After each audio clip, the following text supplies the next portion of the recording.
When the Synod staff decided that we were going to use hymns as the basis for our Advent devotions this year, I immediately knew which hymn I wanted to use. It's one of my very favorite hymns, "Wake, Awake, for Night is Flying." Wake, awake, for night is flying. The watchmen on the heights are crying, awake, Jerusalem at last. Midnight hears the welcome voices, and at the thrilling cry rejoices. Come forth, you maidens, night is past. The bridegroom comes, awake.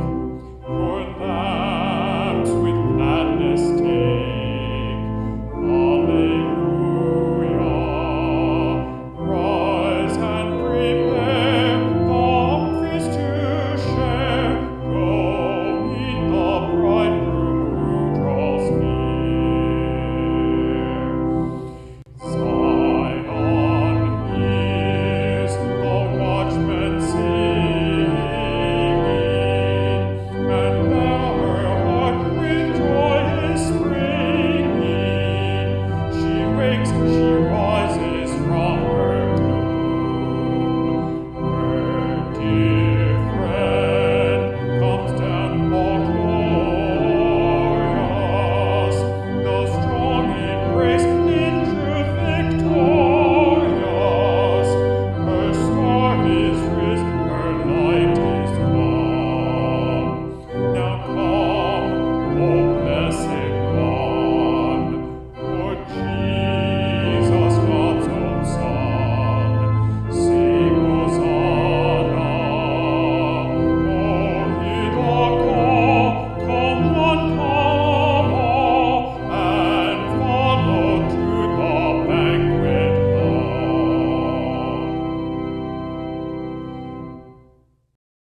We would expect that we would suddenly be talking about babies in mangers and maybe talk about the Annunciation and Mary and Elizabeth singing together and Zechariah and all of the stories that we have of how Jesus' birth came to be. Maybe that's what we would think we would be talking about during Advent. But before we can do that, our lectionary insists that the remembrance of Jesus' first coming at Christmas can't happen without the recognition of what we long for, what we wait for, the second coming of Jesus. So in this past Sunday's text in the book of Mark, we heard Jesus describing the upcoming day when he would come again. And he says, in those days after that suffering, the sun will be darkened and the moon will not give its light, and the stars will be falling from heaven, and the powers in the heavens will be shaken. The text and our hymn both describe these apocalyptic scenes. Jesus, a scene of chaos and destruction. The hymn writer, Philip Nicolai, uses a scene from the book of Revelation that includes angel choirs around the throne and might remind us of another vision of angel choirs singing hosannas around a darkened manger and a sleeping child and an exhausted new mother. These apocalyptic themes, both the destruction and the chaos and the singing and rejoicing around the throne, both of these are apocalyptic scenes. But apocalypse is not really what we usually think of it as. In our society, in our culture, we talk about apocalypse as an end of everything. It's a word about revelation. That's why the book of Revelation is called Revelation, it's a book of apocalypse. It's a word that gets used in other ways besides just to talk about the scriptures. One way that an apocalypse could happen, it's the word that's used in a wedding in the Greek when the bride comes in veiled and the groom lifts the veil away from her face and she's revealed. An apocalypse is another word for hope, because the coming that we're talking about, when we talk about apocalypse, when Jesus in Mark 13 in this passage describes what is called the little apocalypse, Jesus describes this coming destruction, or when in Revelation, the author of Revelation, John, describes the angels singing around the throne. What we're talking about is the second coming of Jesus, which is also the coming of God's kingdom. And that is a reason for hope.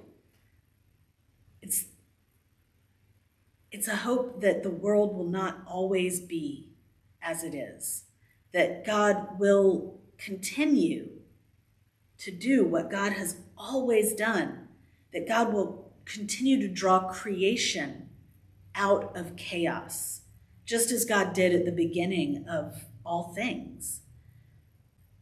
All kinds of things bring chaos into our lives. Sometimes that chaos is wonderful, such as the chaos of a new baby or a new job or a new home. That's wonderful and exciting and fun, but it is chaos and it is stressful and can cause us to be really anxious. Maybe the chaos is not so happy. Maybe it's the chaos of the brokenness, the chaos that comes with broken relationships, or maybe it's the chaos of not knowing where your next meal is going to come from, not knowing how you're going to pay for tires for your car so you can get to work. So many different ways that chaos shows up in our daily lives, and then in the world in general, that we really do need those moments of hope.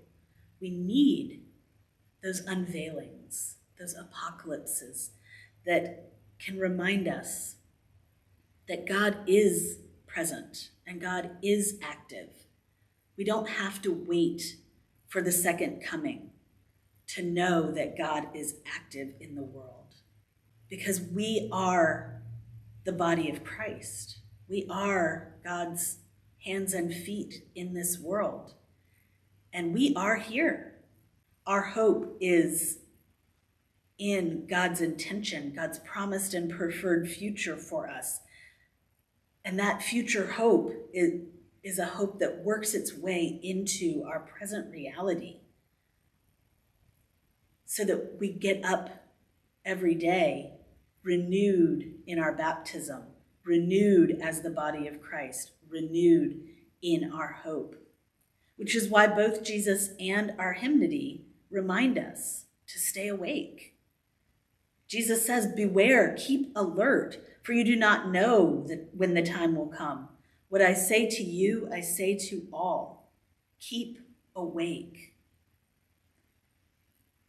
So when those moments of apocalypse happen, when those moments of unveiling break into the world, when we see God's kingdom kind of pull aside the veil and show up in this world in some way, our eyes are open to it, and we're ready. We're ready to participate in that revelation, in that unveiling. We're ready to put our toe in the door and share that kingdom moment with others.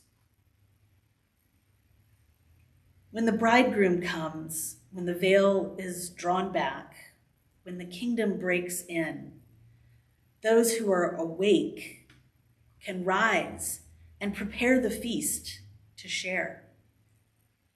Those who are awake can issue the call, come one, come all, and follow to the banquet hall.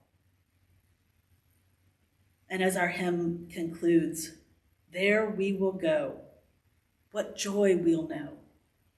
There sweet delight will ever flow. Thanks be to God.